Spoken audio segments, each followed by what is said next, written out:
We have a lot of important, exciting work here to accomplish in American television tonight. A good friend of ours, Mr. Jay Leno, is on the program here.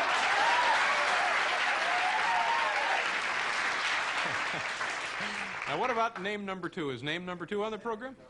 We have scheduled the following person on our show, Mr. Levon Helm, is scheduled to be here tonight.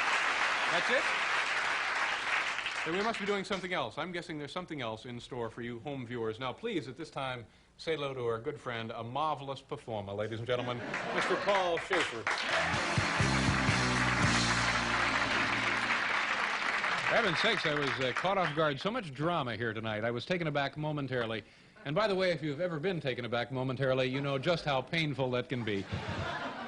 Now, this is interesting. I'm going to explain something here to you folks. My next guest played drums and sang with the legendary rock group, The Band. He then went on to a career in films, receiving great acclaim for his portrayal of Loretta Lynn's father in Coal Miner's Daughter. Not only that, he's not here tonight. Has not arrived. For some reason or another, we believe that he is in transit and perhaps will be here. So in the meantime, until Mr. Levon Helm possibly arrives, we thought we'd let you meet the gentleman who was responsible for this booking on our program. Talent coordinator and segment producer, Mr. Gerard Mulligan, ladies and gentlemen.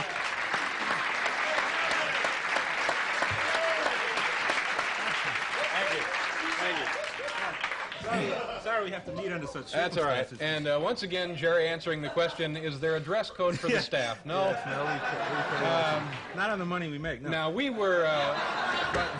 no. We were all looking forward to meeting Mr. Levon Helm. I know. With the band and, of course, Coal Miner's Daughter. Sure. And tell us... Nobody was looking forward to it more than I. Yes, I can imagine so. I'm still looking forward to it. Now, is there a chance he will be here tonight? Your guess is as good as mine. Now, we don't mean to infer that he is negligent. We are under the impression he's on his way, right? Well, he pinned it down to this week. I don't think we ever told him a given No. We specified it tonight. Now, tell me what you kept telling me all day. Well, he'll be here, I think. Don't worry. I think, well, we like to have you go on in a good frame of mind. We do anything to ensure that good frame of mind. But he's en route, traveling. He's coming down from Woodstock. I think as anyone who's followed the band's legendary career, the Big Pink, the house at Big Pink, they live up there. He lives up there in the... I don't know if he's still in the Big Pink house. I was going to ask him this when he showed up. What other things would we have heard from Levon had he been... I think he had some great stories. I think we booked this guy because we knew he had anecdotes. You know, kind of a natural storyteller. Natural storyteller. Yeah. Not good with time, but real good with the anecdotes. Now, let me ask you this. What do we know of Levon's relationship with Bob Dylan now? It's real curious. I was going to ask him about that because... As you know, he backed Dylan at his famous Forest Hills appearance in '65 when Dylan went electric, which all the fans know. And then Dylan made a world tour, and he took all the band with him except Levon Helm. And we don't know if Levon went back to Arkansas, right? Yeah, we don't know if he didn't want to tour with Dylan or what the deal was, because later he did play behind Dylan. They're back together. Yeah. It would have been great. Why don't you run down? Why don't you run down some of those legendary songs that the band was responsible for? Well, I guess the night they drove Old Dixie Down, I guess, is always identified with Levon Helm. And I meant to ask him. This would, I think. Thank you.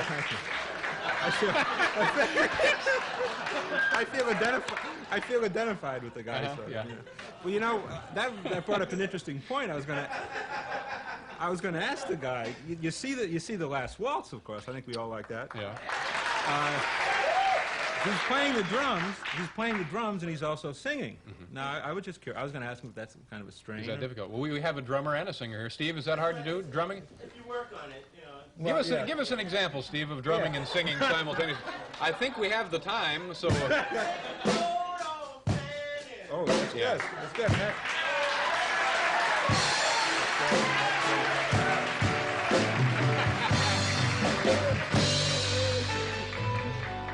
This is great. I like this. That's, of course, a band song. That's so right. You know, I want to say one thing, David. This is a breakthrough. It's a wonderful concept. We just kind of discussed the guest. I'm starting to feel like more and more like Ed Subitsky out here. Just to show that we really were in earnest about this, his manager is here. His manager? Well, let's meet Levon Helm. No, he won't come out. He won't come out. Let's see, where is he? Let's see, where is the man? Oh, he's running. Excuse me, is Mr. Helm's manager in here? Hi, how are you? Nice to see you. I'm Dave Letterman. What is your name, sir? Harold, nice to see you. Yeah. Any chance you'll be here tomorrow? I'm surprised I thought he'd be here today. Oh, that's all right. We're having plenty of fun without him. Nice meeting you, Harold. Nice meeting you, too. Thanks for being here. What is your name? Drew, nice to see you. How are you? Who is this here? Tracy, nice to see you. Thank you very much for being on the show. Okay. Two more disappointed humans waiting to see Levon Helm. Jimmy Fitzgerald, of course, ladies and gentlemen, you and Mr. Fitzgerald. Yeah, how else can we do here? All right. Now, where was I? I wanted to ask you about how Mr. Helm learned to act. Well, the story is, as I read it, as I say, I haven't talked to the gentleman. He has a friend, Tommy Lee Jones. I guess we know Tommy Lee Jones. And they were in the movie Coal Miner's Daughter together. Tommy Lee Jones playing Mooney. And according to the story, as I read it in Rolling Stone, we do a lot of research on this, but I don't think people realize just how much we do. He and Tommy Lee Jones were driving to the set, and they did some or something, and Tommy Lee Jones told him 6 or 7 things to do to be a good actor. Don't mumble or don't rush and things like this. And that's it. It was pretty natural. Is he here? Is he here? No, don't kid about that, please. Now, you know, I wish that manager would come out. He's a nice fellow. He had a nice suit and a nice cigar. That's the mark of a good manager. He had a nice, expensive cigar and a good tie. And a client. And a client. And the green room was packed with people we've never seen before. Anticipation. Yeah, it would have been keen. You know something? This manager, Gene Levy of Second City, this is his uncle. Oh, really? He's related to Eugene Levy? I talked to him last night. Oh, great. He would also have told you if this guy... Levy, that's right. I was confused. He would have... Levy. Hell, let's get him on the phone. No, he would have told you that in 25 years he's never known Levon to miss an appearance. Huh. Well, it's kind of a landmark for everybody then here tonight, isn't it? You know, we have another guest lined up. We do have another guest. And Bernard King of the Knicks. Bernard King of the Knicks. Now, now explain why we have access to Bernard King but not Levon Helm. Bernard King was in the building. He was right across the hall. He was across the hall at line 5. Okay, so what do? We're going to go to a commercial and then bring him out. Okay, then we'll bring out Larry Bud, sure. We'll be right back with Bernard King. Thank you very much, Joe. Pleasure talking to you.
Bernard King. Now, wait a minute. He's Bernard King and Marv 20 Albert. point per game average. Okay, Marv Albert was helpful in getting this. Marv was very helpful. New York Knicks. All right. Thank you very much, Gerard. Gerard Mulligan, ladies and gentlemen.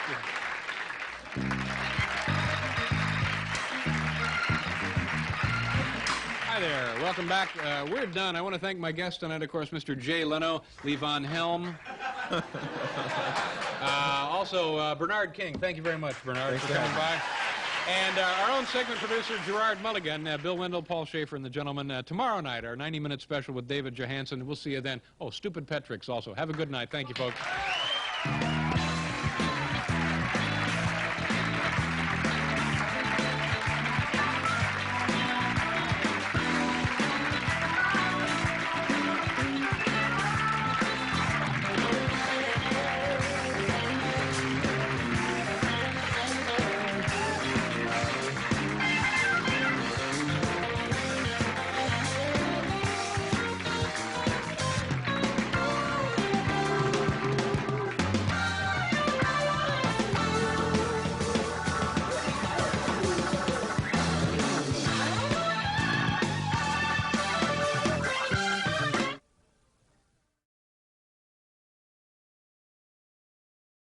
We had a good show for you tonight, ladies and gentlemen, a grand show.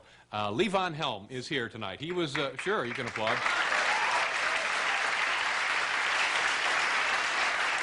He was supposed to be here last week. We had him booked on the show and came right down to it. He was unable to make it, and tonight we'll find out why and then punish him. So, no, very, very nice, talented gentleman. We'll be talking with him from the band, of course, also the coal miner's daughter, on and on and on. Now, another interesting gentleman, the author of The Vanishing Hitchhiker.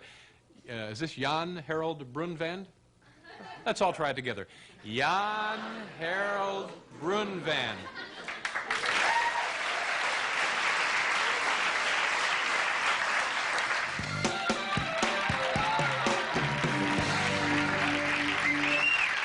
Paul. My first guest tonight played drums and sang with the legendary group The Band, and since then he has pursued a solo career in music and also in films, winning wide acclaim for his portrayal of Loretta Lynn's father in Coal Miner's Daughter, and most importantly, he's actually here tonight. Please welcome Mr. Levon Helm.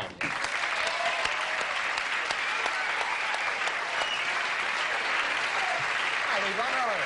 Nice to see you, sir. Have a seat, will you? Good. What do you have here? Well, I'd like to make up for that. Now, first of all, let's just talk about that. You were supposed to be here when?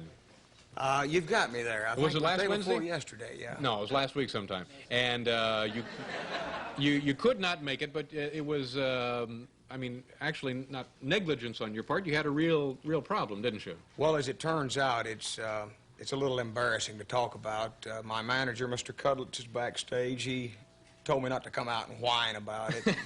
Try and get on with it. Well, do you want to tell folks what happened, or that's it? Well, if you think it's oh, sure. I think sure.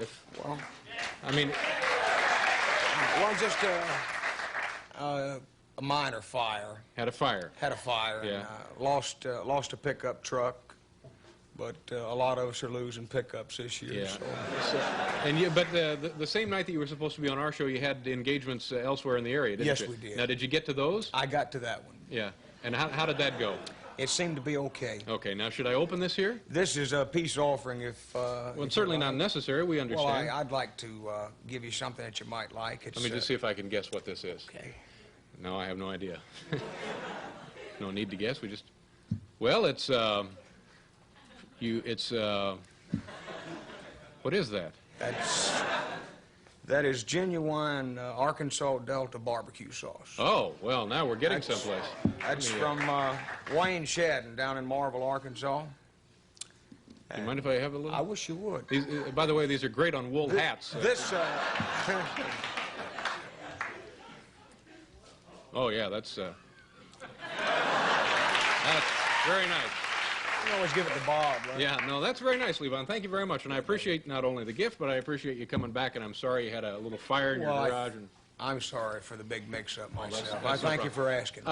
When you were not here last week, some of the things we wanted to ask you was, one, the question came up, when you were playing drums for the band, or when you're playing generally, is it tough to sing and also play drums? Well, it's tough enough for myself. Yeah. It seems to be easier for other people, but... You ever had any real problems along that line? Well, consistent problems. I've never learned how to do it yet. still on the case, you might say. Do you ever place yourself in physical jeopardy? Well, it's a kind of a physical job, you know. If you don't do it a lot, as Paul and the fellows will tell you, you can get blisters and calluses and things. So, have you ever fallen off the riser? well, I've stepped through a chair that didn't have the seat quite in it right there by the stage. That woke me up real good. Yeah. Yeah. So this is all drumming-related hazards, huh? Just, yeah, you might call occupational hazards. Now, when you were touring with the band and other groups you've been with, Ronnie Hawkins, you know, what kind of did you ever hit some down and out places? Yeah, we've you know, we've played around and around. The last time I saw Ronnie Hawkins was in California, though. We had a kind of a tag team sushi match with a gentleman named Ace Katsuna and Bill Wells, and we won the sushi eat-off. Oh, you had a big, just eating raw fish for a couple. Yeah. How much tonnage do you suppose you put away? Well, I don't know. When the Hawk sat down, he told them to bring out Jaws for openers. Yeah. So that sort of bluffed the thing there. Now, aside from eating the sushi, did you guys tell me about some of the experiences you've had with less than grade A places? Well, there was a club in Texas once that was noted for having mad dogs that would run through the parking lots. You had to sort of watch that. Actual mad dogs? Yeah. Well, you know, I didn't want to get close enough to check it out, but, you know, once they start kind of running funny, you know. Yeah. Well, they make pretty good pets, I think, if you... If you treat them right, they get a little like sauce there, baby. So now that you're acting, and you were terrific in Coal Miner's Daughter, and you're now in the Right Stuff, right? I hope so.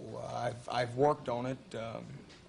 I guess the editors will decide that. What part did you have in the Right Stuff? My character is a gentleman named Captain Jack Ridley, who's a B-29 pilot. He's the guy who flew the plane that dropped Chuck Yeager in the That's right. X-15. He was General Yeager's buddy. Yeah. And is you working with Chuck Yeager at all?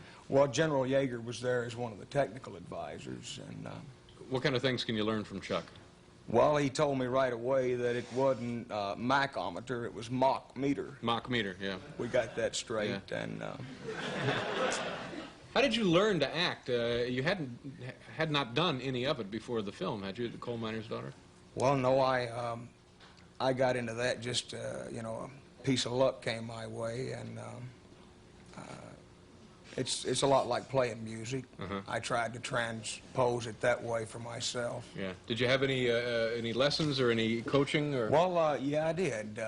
Tommy Lee Jones, a fellow that sort of got me into The Coal Miner's Daughter, gave me a few tips, you know, how to develop a little bit of set sense. And it's a lot of fun being around a movie set. And if you don't watch it, you know, someone saying, "Hey, Levon, can we see you over here for a minute?" So he just told you who to listen to? Yeah, listen and how to stay close. So that's pretty much it for acting. Just figure out who to listen to. I don't know that much about it. You know, I've just... You did a terrific job in that movie, and people were saying that you should have been nominated for an Academy Award and so on and so forth. That must have made you feel great, huh? It sure did. Yeah. We have to pause here for a commercial. We'll return with Levon Helm.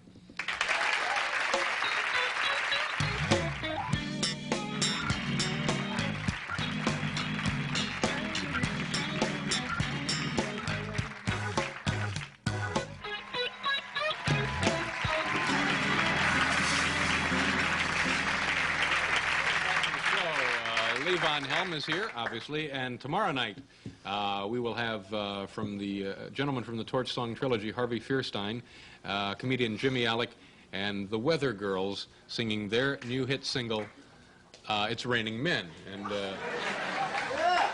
we'll talk more about that as the time gets closer. In Coal Miner's Daughter, when you were in the movie, you were, did you actually rise from the dead at one point? Does that ring a bell? That must be the funeral scene. Yeah. We had Phyllis Boyens, who played the mother. Phyllis Boyens' father was there, Nimrod Workman, who was the gentleman that sang the lead on Amazing Grace. And it started out to be just a regular sort of a spiritual arrangement, but we got them to have a little more fun with it and letting Nimrod line it out shape note style with the choir kind of answering them, and it got a little more official. Now, where were you when this was taking place? Well, I got up, you know. You were laid out. Well, I had asked Mr. Apted, the director, to warm it up for me and make sure that it was exactly the way he wanted it. I got up, yes, and got out, and they let us tape the song, and I went back in, and... So you got out of your own coffin, went over and said, no, pick it up a little bit, and went in and got back. Yeah. Sounds good like that. It is. It's a good story. Now, you're going to do a song for us tonight, Levon? I'd sure like to. Okay, what are you going to do? What are we going to do, Paul? You know what we're going to do, baby. Okay. Well, as long as someone knows. Okay. You do know? I think so. Okay, why don't you go on over there and do it, whatever. Levon Helm, ladies and gentlemen.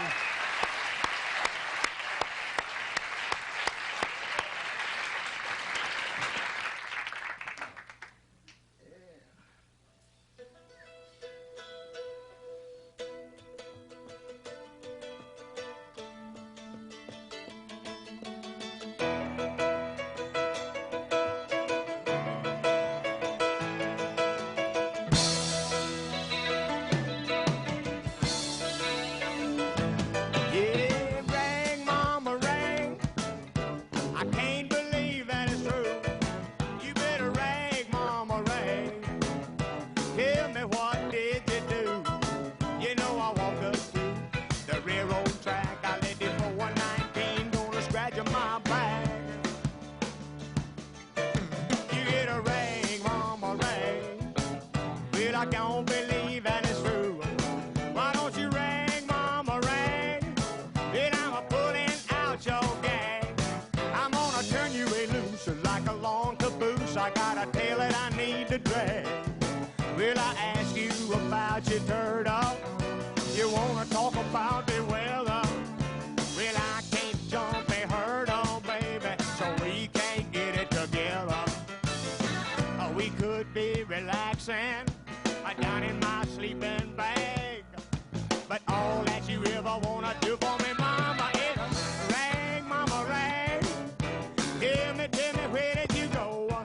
You gotta ring, mama, ring, and bring your skinny little body back home.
Terrific. Very nice. Thank you for being here. I'm glad you could make it. Thank you, Paul.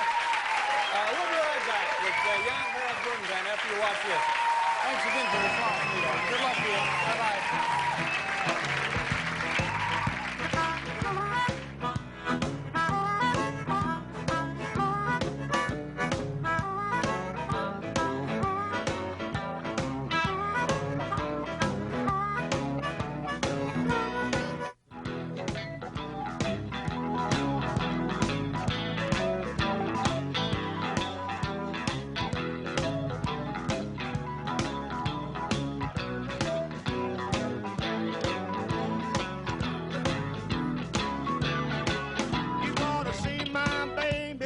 struts down the street.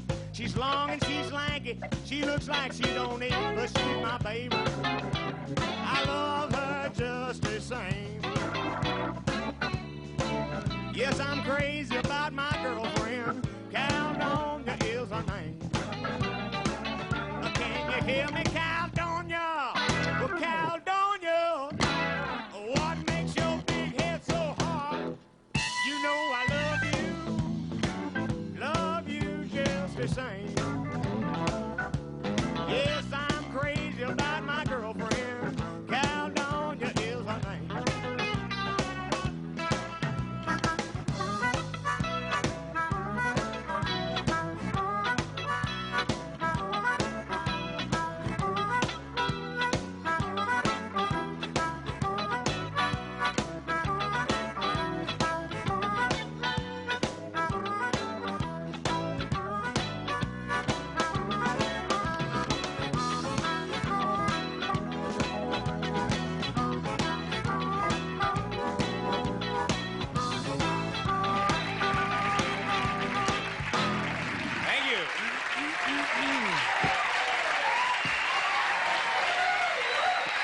So much.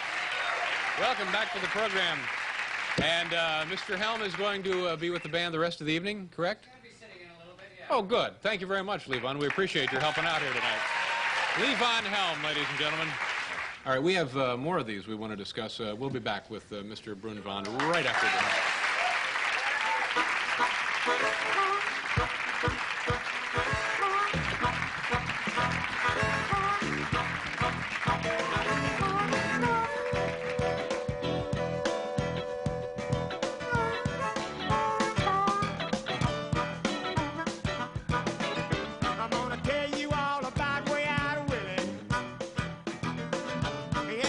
Girlfriend named Rockin' Billy. They can rock and roll like a Susie Q. And they know how to do the hand jive too. Hand jive, a hand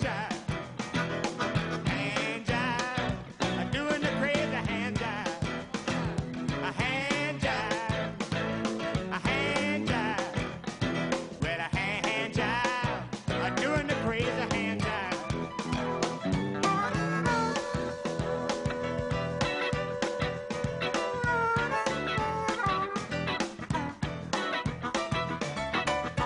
Well, Willie and Millie got married last fall. They had a little Willie Jr. and that ain't all. Well, baby Willie, he's a sight to see when he does up the hand jive on TV. A hand jive, watch him hand jive. He can hand jive, doing the crazy hand jive. With your hand jive, yeah, the hand jive. With a hand jive, doing the crazy hand jive.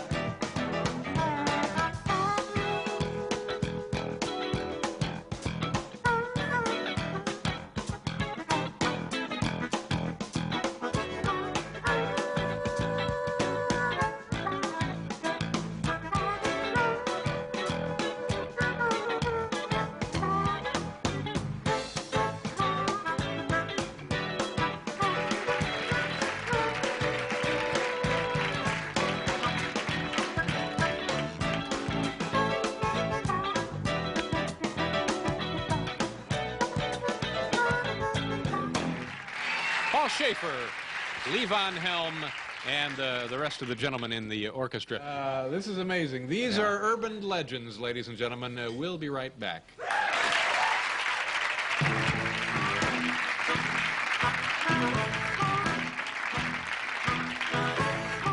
I heard it smash, and he tear up the smile, and he winked his eye. He said, man, their business sure is sweet. Yes, it does assure you. Man, the world is mad. What makes one person happy is bound to make another one sad.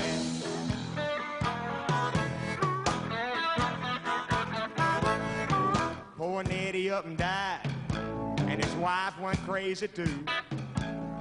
His mother-in-law didn't say a word till the insurance man came through. It goes to show you, man, the world is mad. What makes one person happy is bound to make another one sad.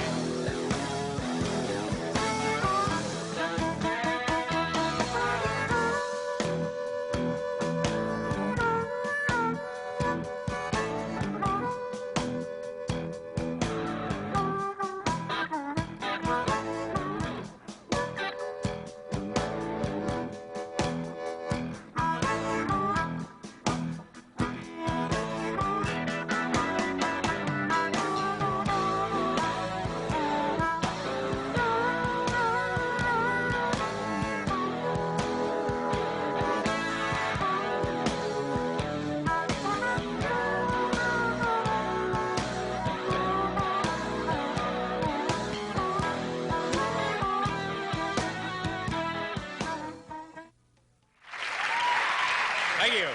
We're done. I want to thank everybody who was here tonight. Paul Schindel and Carmine Fiacola, who reviewed the verdict for us. Jan Harold Brunvan, thank you very much for being here, sir. And, of course, a special thanks to Mr. Levon Helm. Thank you very much, Levon. Appreciate you being here tonight. Tomorrow night, Harvey Fierstein, Jimmy Alec, and the Weather Girls. Good night, folks.